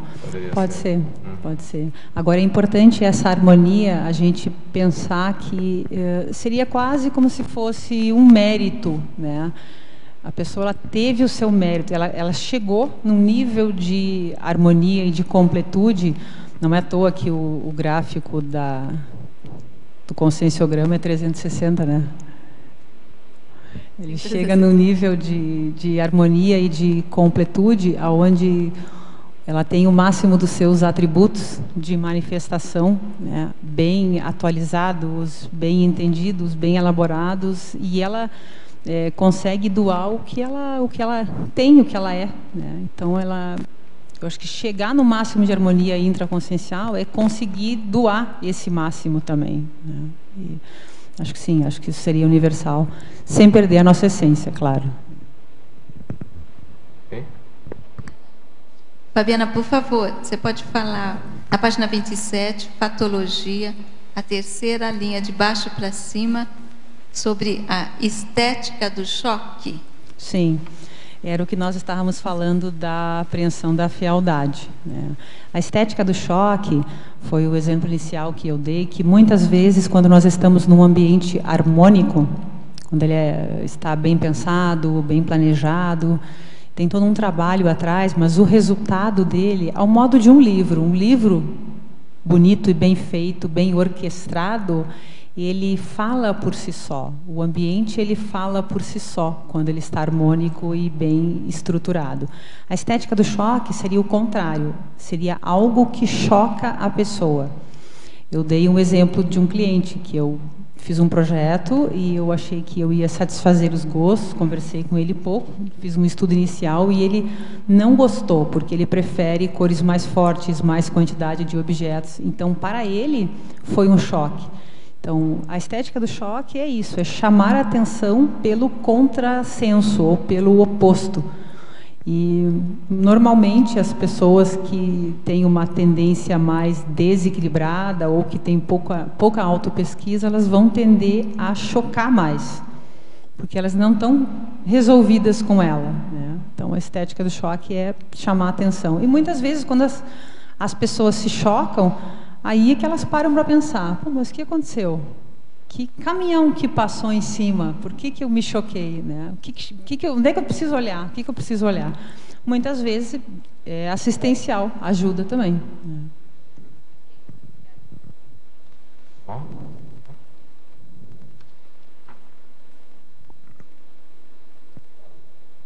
Está, para mim, depois de tanta filosofia estética e lucubrações acerca da beleza, mas eu vejo aqui que em todo o verbete se fala de forma, de conteúdo, de conforme, está na frase enfática, está na questionologia, está em vários itens. E sobrou para mim, então, perguntar aqui, entender, que você explique, o último crescendo seria o crescendo apreensão formal, apreensão conteudística. Qual é? Esse é um crescendo seu. É o meu sonho de consumo, Eukárdio, né? É meu e de toda a galera, isso aí. Exatamente, a partir da forma, né? Que você trouxe também, né? A partir da manifestação da forma, do que nós conseguimos apreender, entender e ver, conseguir chegar então na essência e no conteúdo, né? Agora, a forma, quando a gente pensa em forma, é tudo, né? É pensamento, energia, o microfone, o livro, a palavra, a roupa, a pessoa, tudo é forma. Então, é a partir dessa apreensão, dessa união. Tem uma característica que eu falei pouco durante a tertúlia, que é a associação formal, né?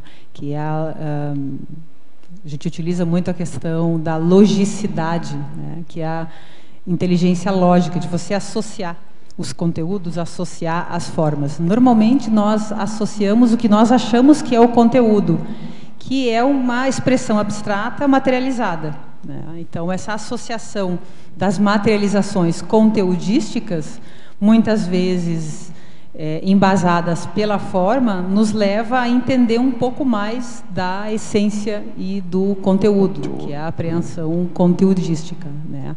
Você que gosta muito de literatura e de poesia, a poesia é uma... Gostava? Não há nada, eu também gosto, não há nada contra em gostar, né?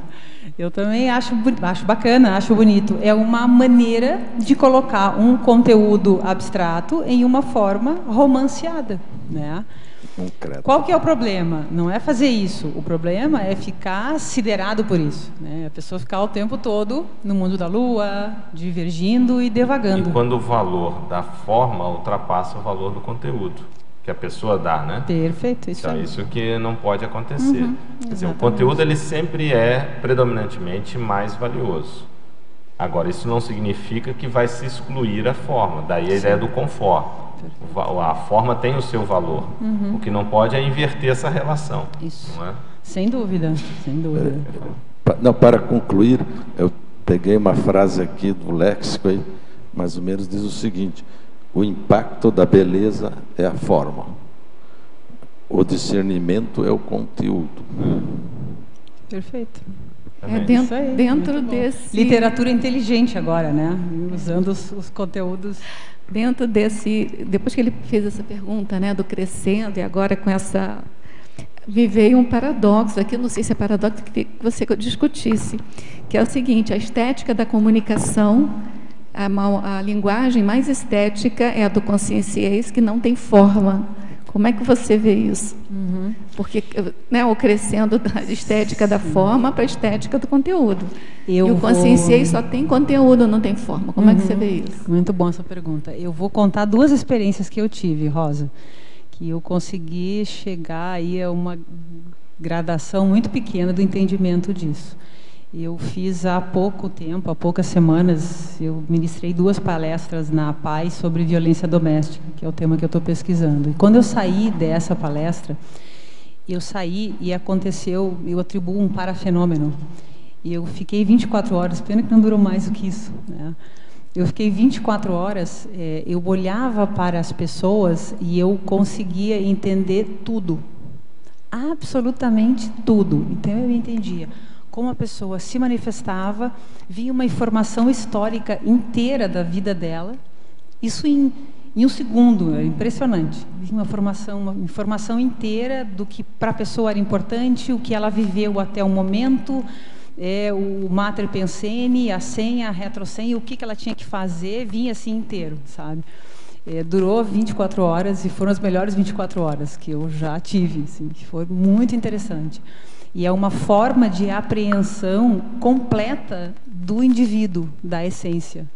Eu acho que o conscienciês passa por isso, é você conseguir passar inteiro a informação. Eu só tive uma experiência semelhante a essa em 1997, quando eu conheci a conscienciologia. Eu estava em Barcelona, dentro do metrô. Eu tinha ministrado na época era aquela aula sobre os serenões, a teoria dos serenões. E aí eu tinha saído da aula, estava pensando sobre a monja e pensando sobre como a monja entende o mundo e como ela apreende ou considera as pessoas. E aí eu tive uma expansão semelhante, eu comecei a olhar para as pessoas e aprender tudo. E um nível de fraternismo, completude, eu entendo que seja uma transafetividade. Muito bacana, muito interessante, essas 2 experiências que tem a ver com o sentir, tem a ver com perceber e tem a ver com aprender tudo de uma forma mais inteira, mais cosmovisiológica, né? Então, eu acho que por aí passaria o conscienciês. Aqui na bibliografia você cita o 7º livro, que é esse do Pierre Weil. Aonde você está, Ricardo? Na bibliografia. Pierre Weil. Pierre Weil. Pierre Weil. E Roland Tampacop. O corpo fala, sim, esse Qual livro. é a relação do livro, o que tem para nos dizer sobre a citação do seu livro com relação ao verbete? Sim. Esse livro ele é muito interessante, ele está na edição número 71. É um livro incrível, o próprio Jô Soares já chamou os autores para serem entrevistados 2 vezes. Ele é um livro que deu muita polêmica, trouxe muita coisa boa, polêmica no sentido positivo, né? Ele fala exatamente isso, como as pessoas se manifestam com o veículo que possuem, que é o veículo mais rústico, que é o corpo, né? Então, o corpo está o tempo todo falando, o tempo todo. Então, inclusive o livro ele é coberto com ilustrações, ele tem 80 e tantas ilustrações, aonde ele coloca, eu não sei se no vídeo vai pegar, mas eu posso dar um exemplo aqui na página que eu abri agora, 31. Não sei se do ladinho de cá, ó, aqui, do lado direito, né, tem que dar um zoom esquerdo. Aí, será que consegue dar o... Isso. Não sei se dá para...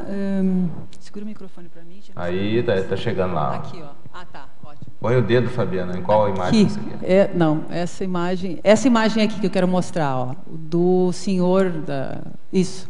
Obrigada. A pessoa que está com os halteres ali e que está com o corpo, né, para frente. Então, é um exemplo de imagem.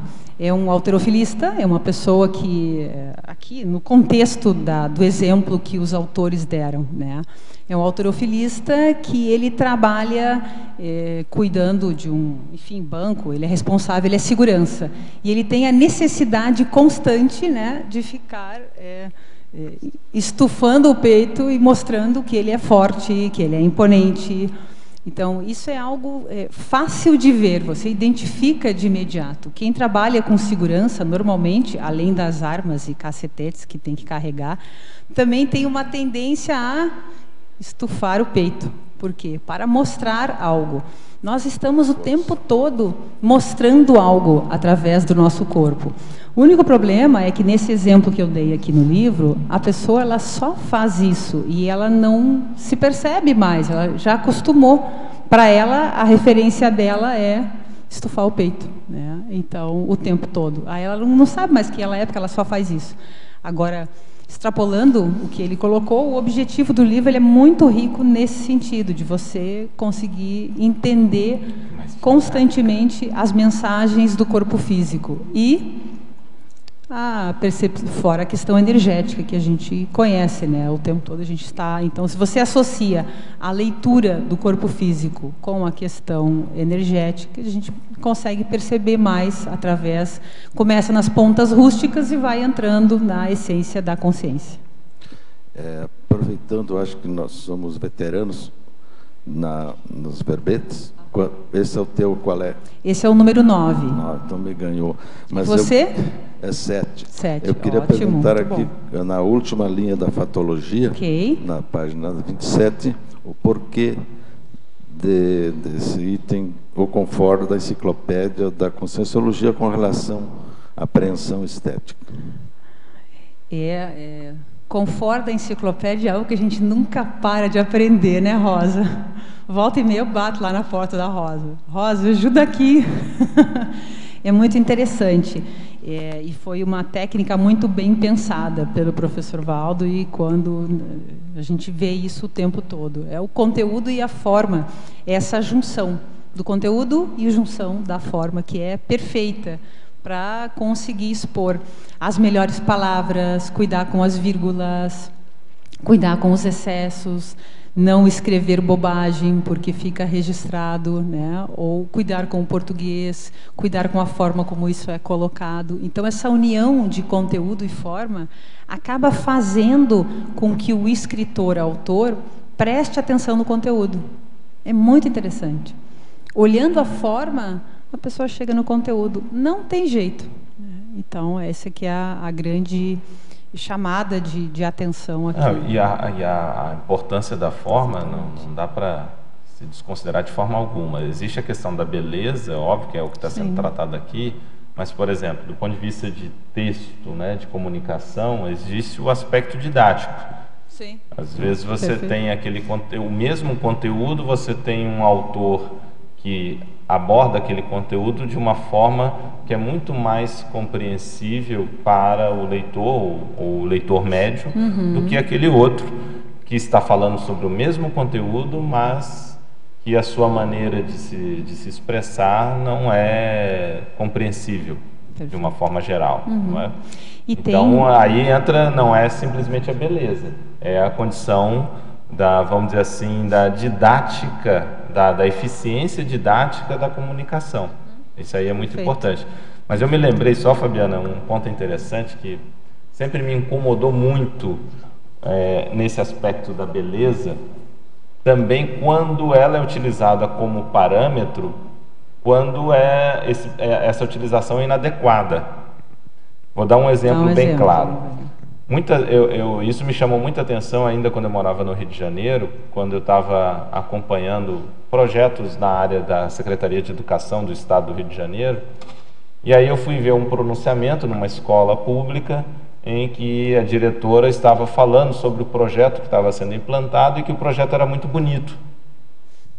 Na minha concepção, um projeto de educação ele não deve ser bonito, não entra na categoria de beleza, e sim se ele é um projeto funcional, se ele é um projeto eficiente, se ele é um projeto que realmente as crianças, no caso lá no contexto, iam aprender mais e não bonito. Ou seja, o parâmetro estético era ali totalmente inadequado. Você pode até dizer, não, mas isso é uma maneira de se expressar, que o projeto é bom e tal. Mas mesmo assim, ele não se justifica. E a gente vê, às vezes, superficialidade na avaliação em vários contextos, até mesmo de políticas públicas, quando se usa o referencial estético, quando ele é totalmente inadequado para aquele contexto. Sim. Então, acho que esse é outro processo interessante de quando você realmente deve utilizar a estética. E aí, acho que em dois aspectos. Quando a estética ela é prioritária ou não, mas ela tem a sua função, contudo, ela pode não ser prioritária naquela condição, e quando ela não cabe a ela ali, ela não se encaixa. Fica descontextualizada. Ela não se encaixa naquilo. Quer dizer, esse eu vejo que é totalmente inadequado. Mas isso não seria um outro conceito de estética, o conceito de estética da funcionalidade? Porque eu estava com essa questão na cabeça, estética intelectual, assim, que é, por exemplo, voltando aqui para o verbete, quando eu vejo um contraponto muito bem feito, para mim aquela é uma estética máxima do verbete, tá certo? Então, mas é uma estética intelectual. Essa questão, por exemplo, do projeto, que eu acho fundamental que você falou, mas não seria um outro nível, uma outra compreensão do que seja estética? Aí a gente porque a estética dá funcionalidade, é como se fosse uma outra teoria da estética. Mas aí a gente e na arquitetura tem muita coisa assim também. Sim, sim. Na arquitetura a gente junta o tempo todo, é forma e função, o tempo todo. Mas é que a arquitetura trabalha com a forma, eu não acho que ali é dissociado, obviamente. Mas isso que você está falando, Rosa, a gente tem aí dois caminhos e um deles pode ser muito perigoso. O caminho, assim, do que você está trazendo seria uma extensão do sentido. Quer dizer, você tem a noção de estética aí com uma acepção, na verdade, uma outra acepção do que ela poderia ser usada como sinônimo para algo que seria correto, conforme o parâmetro. Seja funcional, seja da usabilidade. Então, você teria o conceito de estético sendo utilizado dessa forma, que eu acho que aí, na minha concepção, você perderia o conceito de estética. Você estaria usando ele com uma outra acepção e não faz uma menção direta a isso. E o outro caminho que ele é o perigoso é justamente uma distorção, que é isso que eu estou falando, que é essa distorção conceitual. Você acaba usando a estética num sentido que não é propriamente dela. Então, eu vejo que isso é perigoso. Eu entendi o que você falou, mas eu acho que não seria adequado. Precisa tem mais numérica. Isso é uma discussão que valeria uma tertúlia, porque tem mais um outro ponto aí. Né? Tem o aspecto, a gente precisa ver o que ela quis dizer, como você colocou. Isso, né? Então. O que ela quis dizer? O que é o bonito para ela? Será que o bonito é o funcional? Será que o bonito realmente é o que vai casar bem? Extensão nesse sentido. Alargou. Sim. Mas a gente corre o risco de haver uma distorção conceitual. Mas eu estou falando eu acho que é o mais provável. Sim. Porque normalmente quando você vê, aquilo fica meio superficial. Sim. Mas lógico, fica superficial. Eu estou falando de várias teorias, porque teve uma pergunta atrás aí de várias teorias da estética. Por exemplo, tem a estética numérica. A estética numérica está extremamente relacionada com a questão da usabilidade, com a questão da funcionalidade, né? Claro, com a beleza também, mas principalmente. Então, acho que são vários. Mas você falou se me permite, Fabiana, Sim. a Rosa falou de estética intelectual. Eu acho que tem estética intelectual, mas não no sentido que você trouxe. Por exemplo, nós temos aqui a frase enfática, aquela ideia dentro do verbete da frase enfática, ela ficar o bloco fechadinho. Quando aquilo ali é estética numérica. Essa também seria uma estética intelectual. E eu chamo de estética numérica também, porque ele faz mas aí a gente tem a noção da estética. Na hora que você tem uma frase enfática, que ela fez o bloco, caixa alta, negrito, certinho nas margens, nós consideramos aquilo como um parâmetro ideal, certo? Dentro da ideia, a gente está trabalhando com aspecto intelectual. Nós teríamos aqui uma aplicação da estética, mas por quê? Porque é a forma. Mas, por exemplo, lógico, o paradoxo... Mas observa aqui, a filosofia, Rosa, a filosofia do verbete é o racionalismo e o esteticismo, né? Então, muitas vezes a gente vai associar a estética, a beleza, ao aspecto racional, funcional.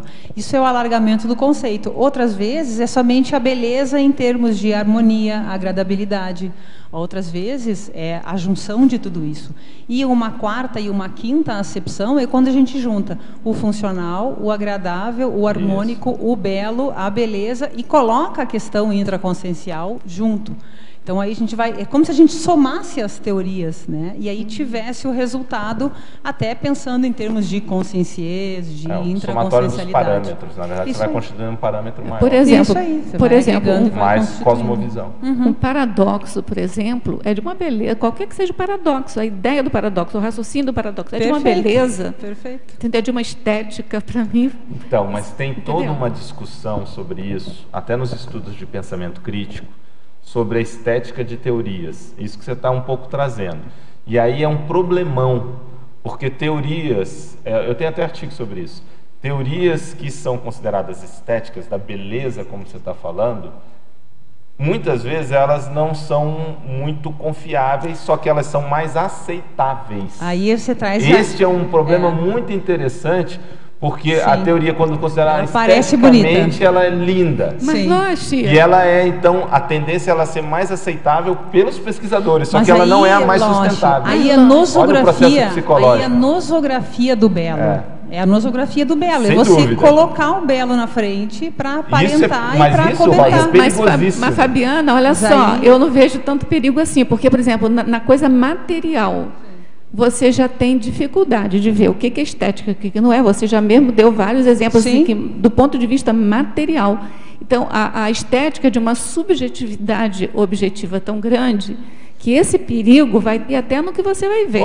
Então, se for convencionado que ter cicatriz no rosto, como era o que nós estávamos falando. É uma beleza, daqui a pouco todo mundo vai achar. Então, não é uma questão de ser intelectual, de ser físico, que vai diminuir essa subjetividade da estética. Aí é uma sutileza. Existe, vamos lá, deixa eu pegar tudo isso aqui, vamos resumir aqui. Existe a sutileza em tudo, gradação em tudo, percussiência em tudo. Se eu utilizo a beleza para cobertar algo anticosmoético, claro que tem milhões de teorias e eu concordo, já está furado por aí, já iniciou furado por aí, né? Então, agora, se eu utilizo a beleza como forma de compensação, equilíbrio e tudo isso que a gente trouxe durante a tertúlia inteira, aí se agrega o valor, né? Exatamente. Não, isso que você está falando é perfeito, porque veja só... Senão fica nosográfico. O nosso tempo aí, o debate está esquentando e o nosso tempo está estourando. Mas só pegar um aspecto aqui do que você trouxe, Rosa. Quando você fala assim, se a cicatriz passar a ser um padrão, nós estamos falando no campo da estética, da beleza. O que eu trouxe em relação à teoria é quando você usa a estética como parâmetro epistemológico. E aí ele fica totalmente inadequado. Quer dizer, simplificando, eu não posso aceitar um argumento porque ele é bonito. Eu devo aceitar um argumento porque ele é válido, porque ele é verdadeiro, as premissas são verdadeiras, ou porque ele é adequado, ele é pertinente ao que está sendo discutido. E não simplesmente porque ele é bonito. A noção de beleza com a questão epistemológica ou tentativa de persuasão foi justamente utilizado pela retórica. E aí é que é o perigo, quando você transfere isso. O que você falou não é isso que a gente está dizendo. É no sentido, é outro campo, entendeu?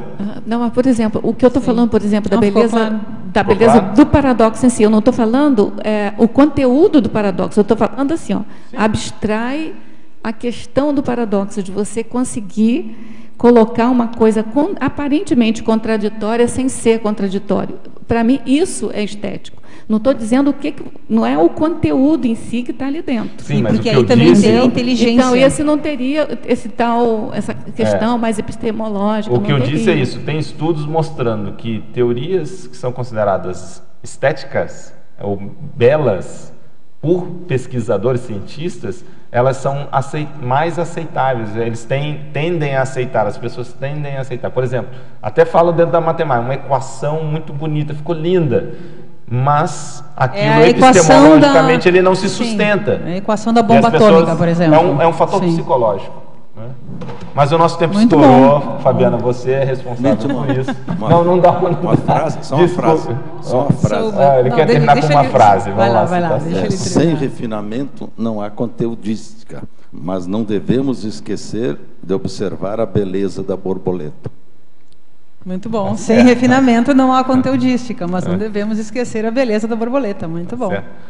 Fabiana, esperamos aí as dezenas e centenas dos próximos verbetes. Obrigada.